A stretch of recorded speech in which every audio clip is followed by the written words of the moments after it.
Valmiki was sitting there in deep meditation, in deep sadhana. The word was working in him, Ram, Ram, Ram, Ram, Ram. Let the darkness go. Let light come into me. That's the meaning of that. Time passed on. The termites came and attacked his body. They built a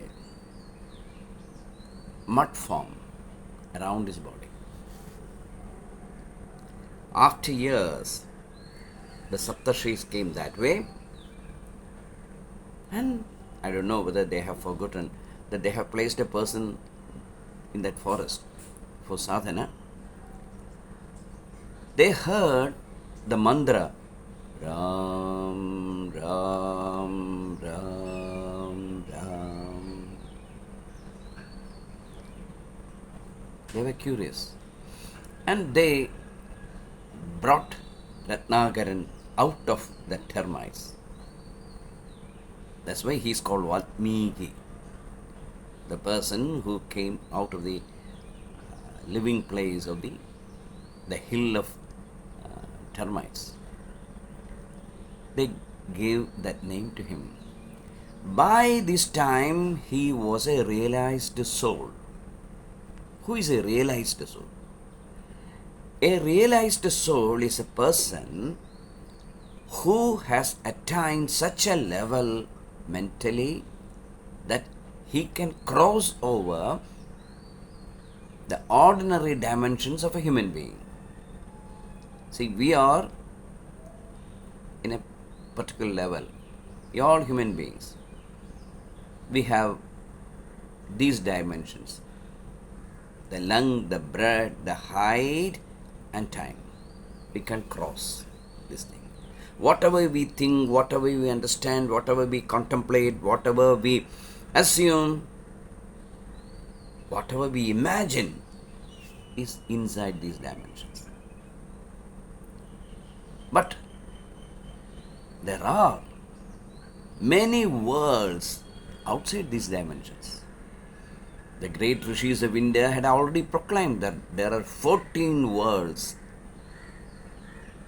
And because of the European culture and because of the inferiority complex that we had, we thought that that's all fake, all stupidity, nonsense.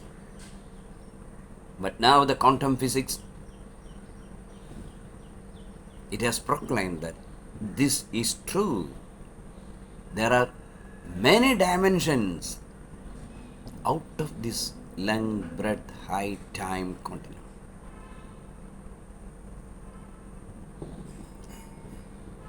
They have recognized 11 worlds other than these worlds.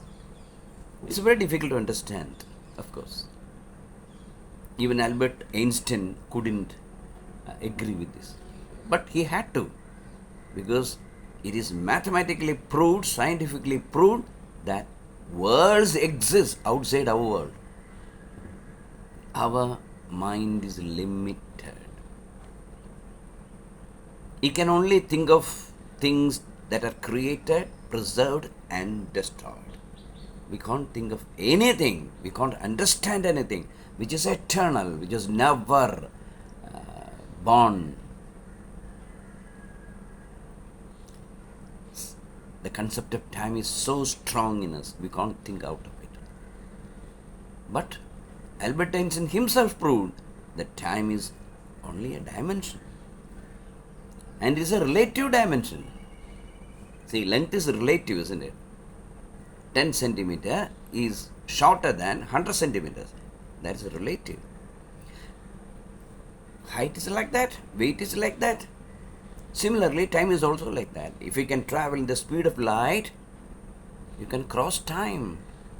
That is what E is equal to mc squared, the great relative theory, made us understand. You can cross time. The present, past, and the future are only your illusions. Albert Einstein himself wondered, is it true that the moon that I see exists only because I think that it exists? Quantum physics told him, yes, sir, that is true. You are looking at the moon which doesn't exist, but you think it exists.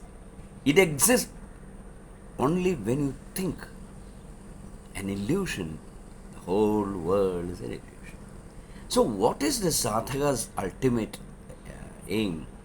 His ultimate aim is to cross these dimensions and see the past, present, and the future, and see the world in a better way. And that's exactly what Valmiki did now. He crossed all the limits. He knew that he had come to this world to do something very concrete. But he didn't understand what that is. But he knew internally that all this meditation that he has done is for something great. He is not a person who is satisfied by this money-making rat race. Yes, this is a rat race. People are running to make money. But even if you win in this rat race, you are only a rat. This knowledge comes. It is this that made Siddhartha Buddha. He was an ordinary prince, but with extraordinary thoughts. He was thinking of life and death, why people die, why people have diseases, what is this fate, why people are suffering, and why people are all having this feeling that this is not the life that I should have, in spite of all the material glory they have. He himself was a prince, but he was not ready to restrict his experience and knowledge. If you restrict your experience and knowledge, then you will be just like a worm inside a fruit. A worm living inside a fruit will think that this is the world. The fish that lives in the water thinks that this is the world, because he hasn't seen outside. A fish which was living deep under the sea, one day started going up. Then other companion fishes said, no, don't go like that. There are pressure levels, so you won't be able to suffer it. You will die. But this fish had such a craving to go up and see what's happening. Finally, he reached the top of the ocean and he jumped up to see the atmosphere. That was a thrilling experience for him because it was entirely different. This cosmic experience, this supernatural experience of consciousness is like that. You jump out of the water, you jump out of the dimensions and see that the world is very different. You realize that you are only dreaming up to this. You are in a dream. There is no death, there is no birth, and there is no suffering, and there is no pleasure. It's all a dream. It exists because you want that to exist, because you think that it exists. That experience came to Valmiki.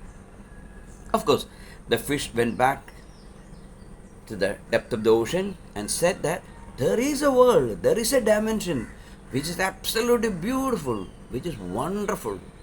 It is on the top of the ocean. They said, other people, other fishes around him said that this fellow is mad, this fellow is illogical, stupid. There is no world outside. Is exactly what they tease us, yelling through the microphones. There is no God, there is no God.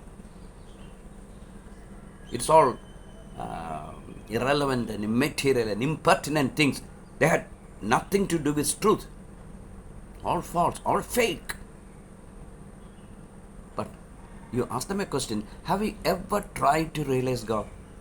Have you ever done sadhana? Then they'll say, no, I don't need this. Yes, some people don't need knowledge.